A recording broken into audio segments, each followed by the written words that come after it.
Hi, everyone. My name is Dan Bigelow. I'm an assistant professor here in the Department of Agricultural Economics and Economics at Montana State University. And in this webinar, I'm going to be talking about farmland values and cash rents in Montana. Okay, and everyone knows this, but just to start, farmland is obviously a critical fundamental input to agricultural production. In addition to being used directly in the farm production process, land also often serves as a source of collateral in loans used to finance additional inputs and current operating expenses. And so, from a financial standpoint, farm real estate is critically important. It's expected to account for over 83% of total U.S. farm asset value. That's in 2020. That value's hovered around in the low 80s the last several decades. So that's basically been the norm. But because of this, the value of farmland is often used as a barometer to measure the overall health and value of the U.S. farm sector. Now, there are obviously two sides to this coin.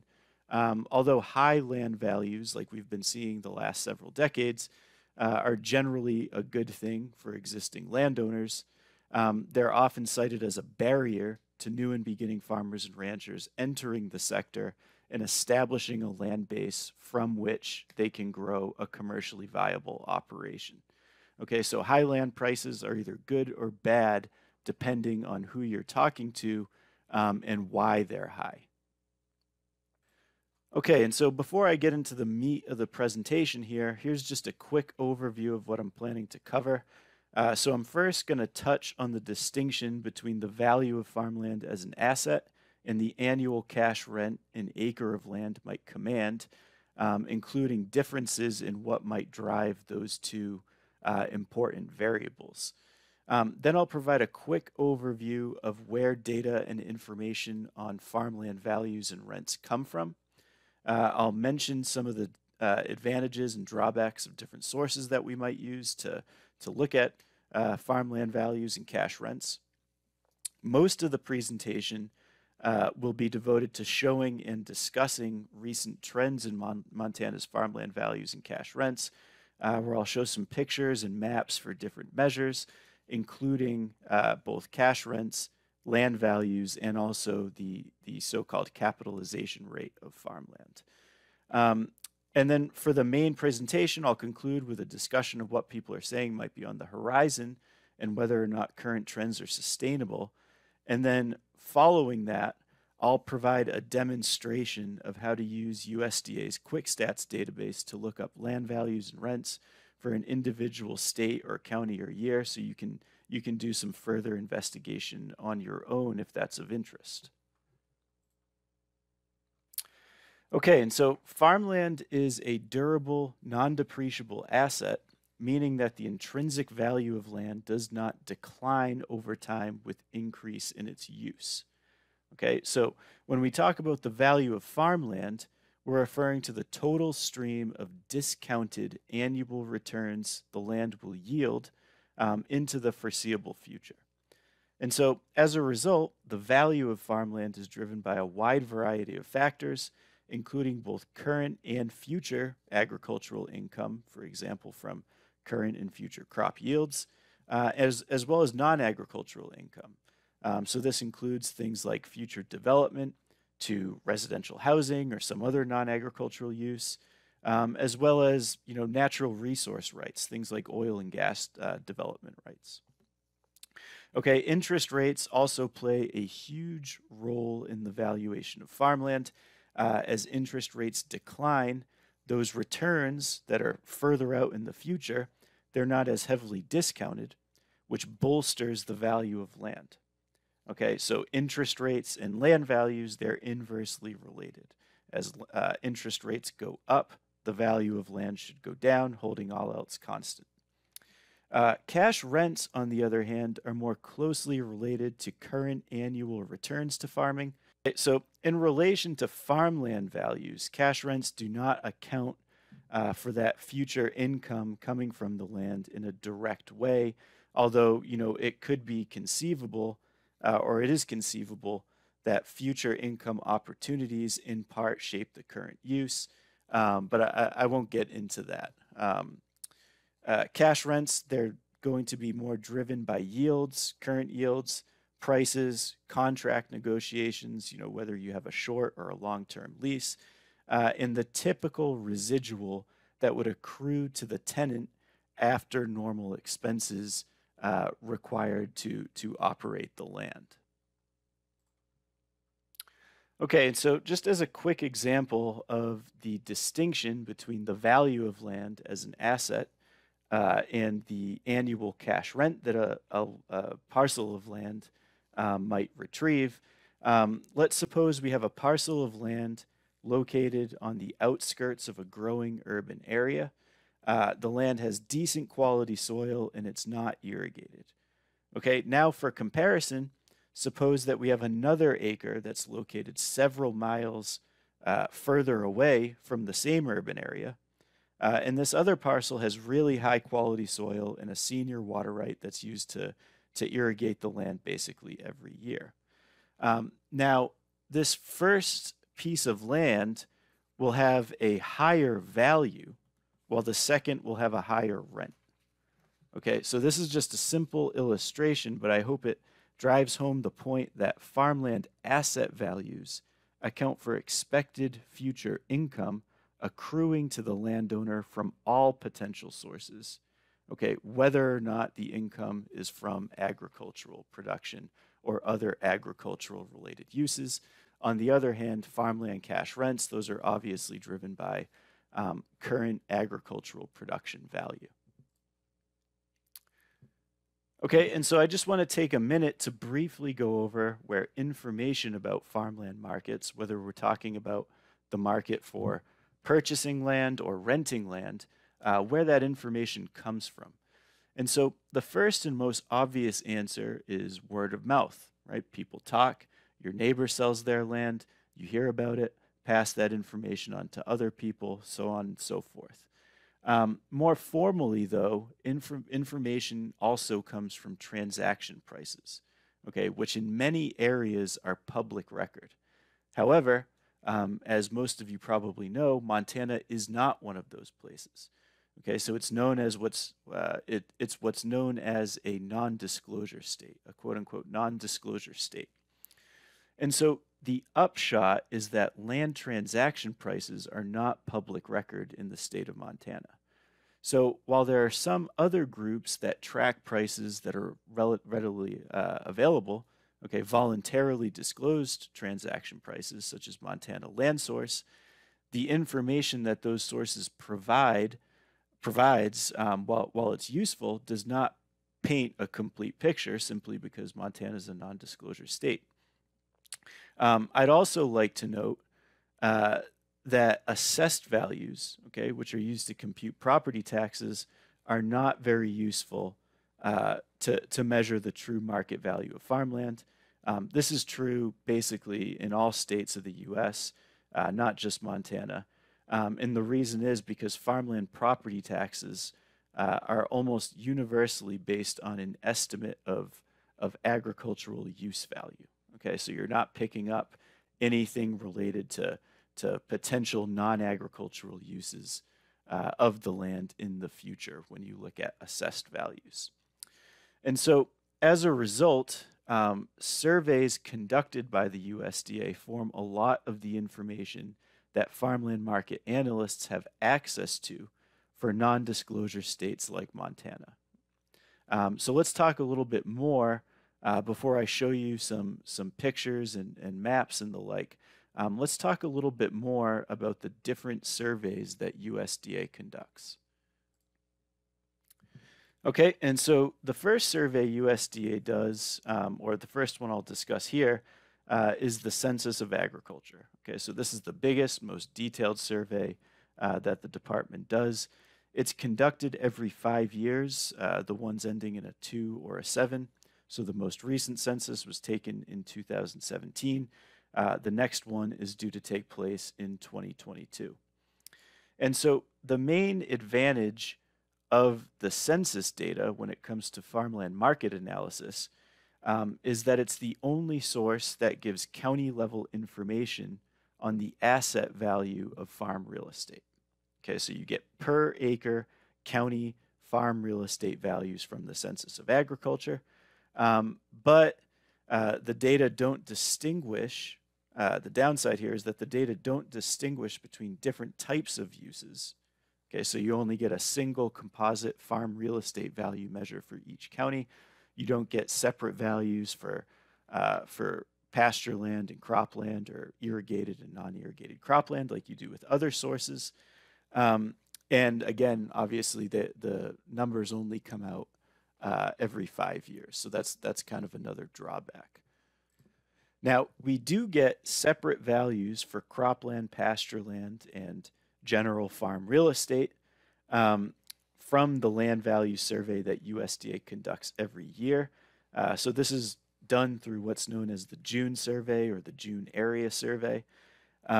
It's done every year, but it only provides published information aggregated to the state and regional, national levels, regional and national levels.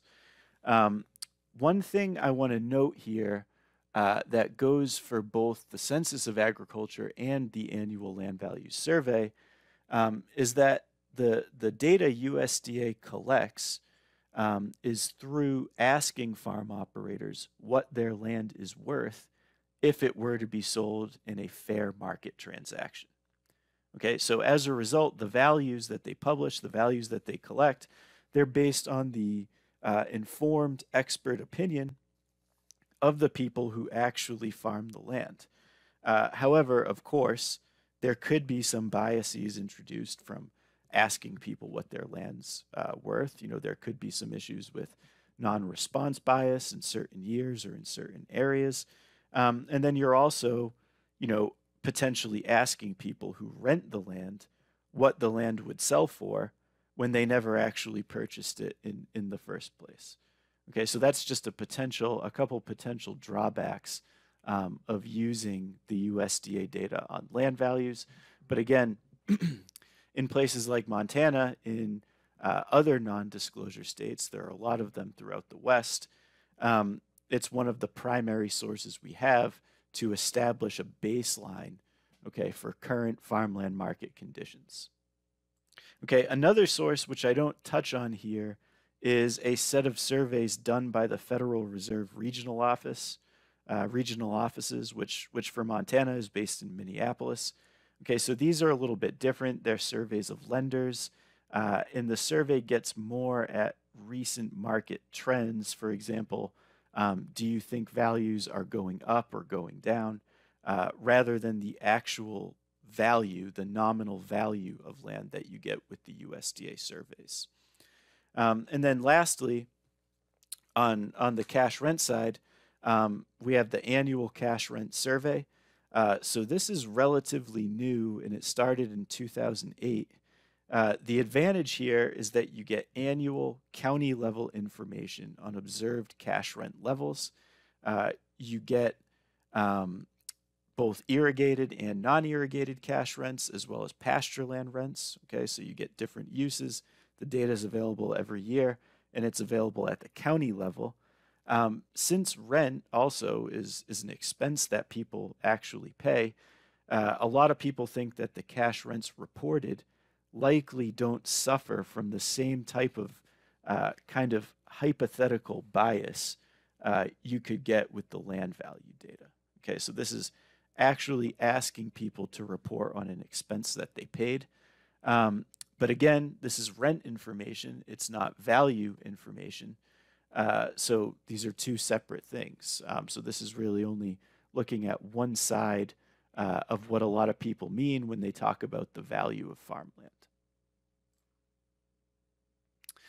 Okay, so let's now dive into some of the recent trends and patterns we're seeing from the different USDA survey values in Montana. So here I've plotted the average per acre value for cropland. Okay, that's the black one up here.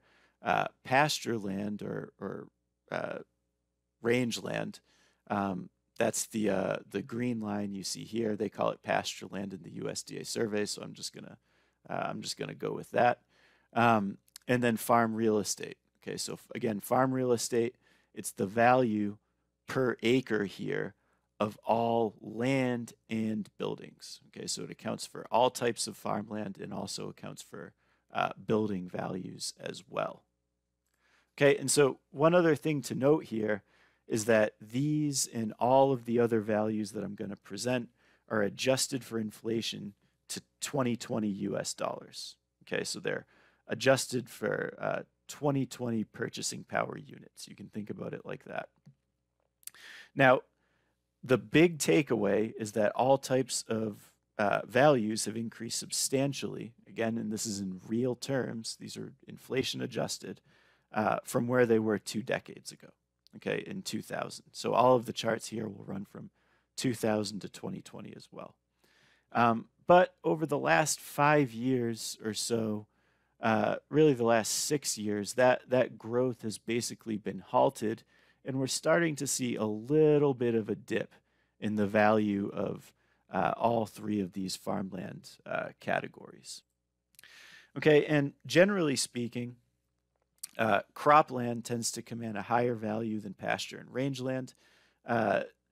Looking at Montana, the pattern in cropland values kind of mirrors that of the nation as a whole, but values in other areas, especially in the last couple years, while they're still high by historical standards, have seen a bigger decline compared to Montana, places like the Corn Belt, for instance.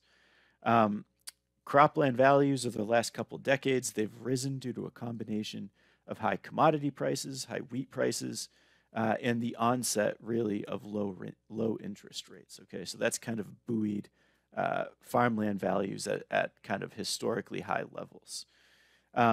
You can see as far as the recession goes, which is kind of relevant these days, but during the Great Recession of 2007 to 2009, and here I'm looking at the cropland values, you can see they went down, but not really so much. You know, they weren't in any way affected like the way that the residential housing market was affected. Okay, so this was largely immune to the Great Recession of 2007 to 2009. Pasture land values, they've also increased over the last 2 decades. But the really striking thing here, when you look at the recent history of Montana's pasture land values, is that they basically tripled. Okay, and again, this is real terms, over a period of about 3 years.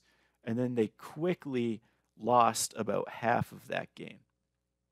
Okay, so this is this pattern here really stands out in Montana. This is not typical for the national trend or the trend in other areas around this time, where the pasture land values were basically flat. But what this really coincided with was the big boom, okay, and then decline in Montana crude production around this same time, okay? And so that's an example of what I'm talking about with non-agricultural use values being capitalized into the value of farmland, okay? And so that was in eastern Montana, and if you look at some of the county statistics, you'll really see that pattern bear out. Now, with the exception of that same blip here, farm real estate values, you'll see they're generally going to fall in between cropland and pasture land values. Okay, and so here I just want to briefly note that irrigated land tends to be worth a lot more than non-irrigated land. Again, this is on average throughout the state. So here I have the non-irrigated cropland line in orange, the cropland kind of aggregate line in black, and then the irrigated cropland line up here. So according to the USDA numbers in Montana, irrigated land is worth at least 3 times as much on average over the past 2 decades. But one thing to note here is that the aggregated cropland line here in black, it's a lot closer to the non-irrigated line, okay, which suggests that the the large majority of cropland that USDA tracks in the state tends to be non-irrigated. Okay, so this irrigated cropland line, it's kind of an outlier, okay, relative to most of the cropland in the state. Okay, and here I'm going to just show you a map. So now I'm looking at the census data. Okay, so this is the most recent agricultural census data that's published. It's current as of 2017. And what I have here is the dollar per acre of farm real estate. So again, that's all land and buildings per county. Okay, so these are average values per county. And you can see here that the higher valued counties tend to be in western Montana. This also coincides where a lot of the development pressure, the non-agricultural influence tends to be located. There's also a lot more irrigated cropland in the western part of the state, of course. And then most of the grazing land, or a lot of the grazing land, tends to be out east, which, as we saw in the previous graph here, pasture land in general is worth, about half as much, maybe 60% as much as cropland. Okay, so this pattern kind of accords with these broader patterns. Okay, and so the next couple slides I'm going to present will focus instead on cash rents, not land values. And so this first figure shows the cash rental rate over time in Montana. And again, we have cropland and then pasture land here. You can see that cropland also commands a much higher per acre cash rent. It's about 4 times as much on average. The cropland cash rental rate also tends to bounce around a lot more. Okay, so it's a lot more volatile compared to the pasture land cash rental rate. And this is due to just, the increased variability in crop operations rents due to changes in commodity prices, weather, etc. They tend to be more susceptible to those influences. But on the whole, and this is something you could still probably observe if you go quite a ways back, but we're basically today right where we were 20 years ago in terms of the cash rental rate for cropland in Montana. Okay, and similarly for pasture land. Okay, and now here, again, you get both irrigated and non-irrigated cash rents with the USDA cash rent survey. And so in addition to having a higher value, irrigated cropland also tends to command a much higher per acre cash rent. So as you can see here, the difference is accounted for, or the difference in those values that I showed you previously. This is accounted for largely by returns to agricultural production being much higher on irrigated land. The thing that jumps out here, though, in relation to the previous graph I showed, is that most, if not all, of the volatility in the cropland cash rental rate really comes from that irrigated cropland rent. Okay, so that's moving around a lot here.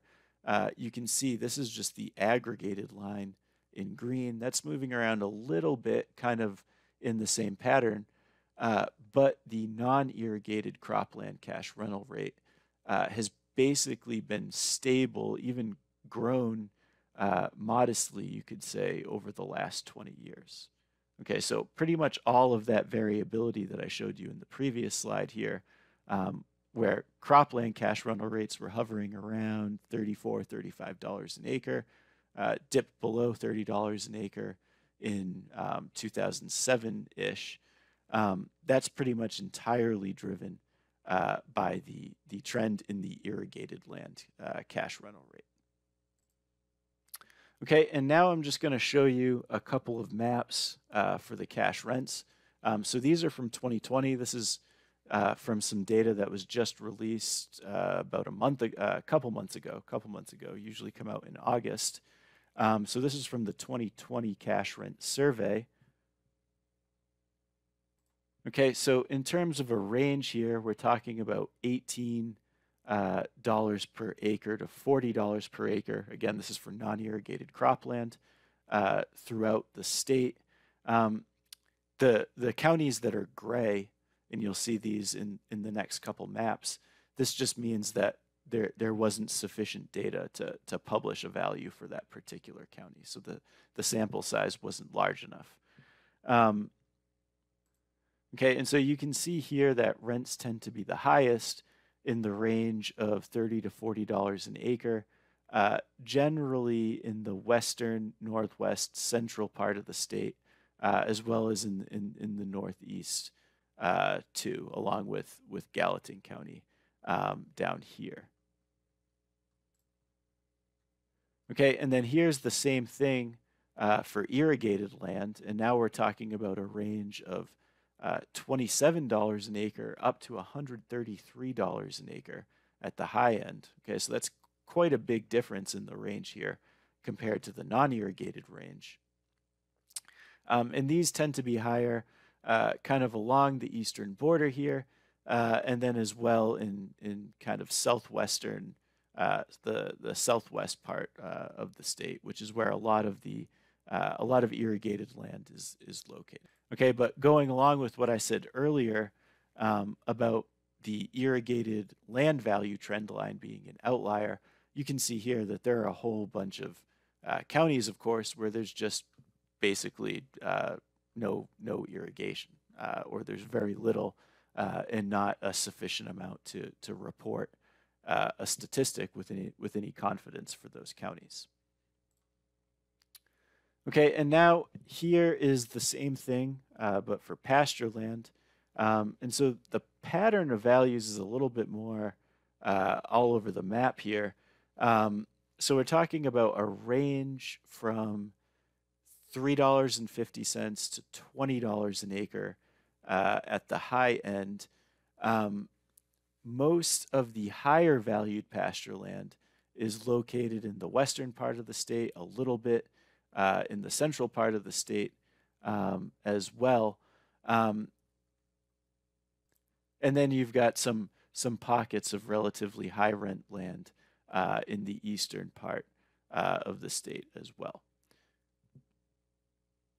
Okay, so this kind of just gives a sense of what the most recent USDA values say about the markets for renting farmland and buying farmland, what they look like in Montana.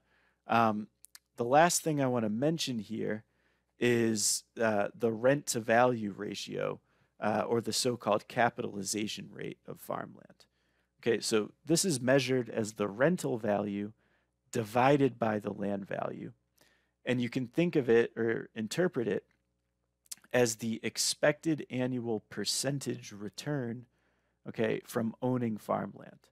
And this is assuming that rent is a good measure for the net income coming from the land. Okay, and so the ratios are plotted here for cropland and pasture land. In the early 2000s, we see a big decrease in the cap rate for both cropland and pasture land. Okay, so here really declined pretty precipitously here for pasture land.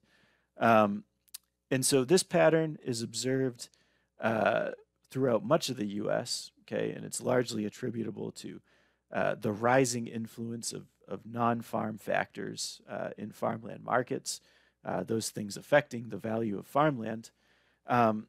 So for cropland, let's just look here. Cropland, the cap rate kind of bounced back. You can see here from 2007 to about 2010.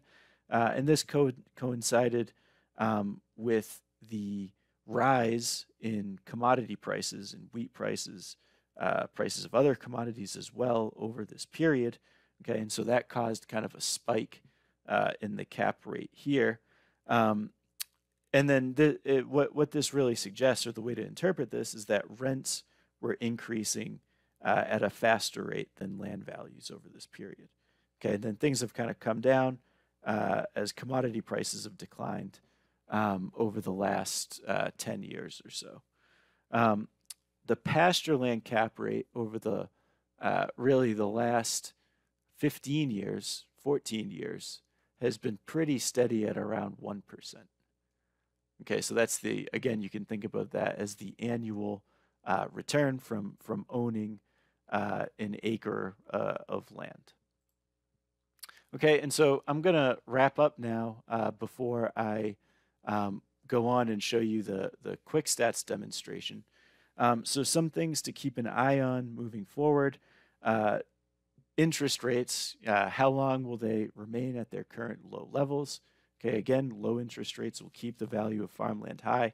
It doesn't really seem like they're going to be rising in the near future anytime soon. Okay, so that's definitely something that's going to buoy and keep the value of farmland up around where it is now.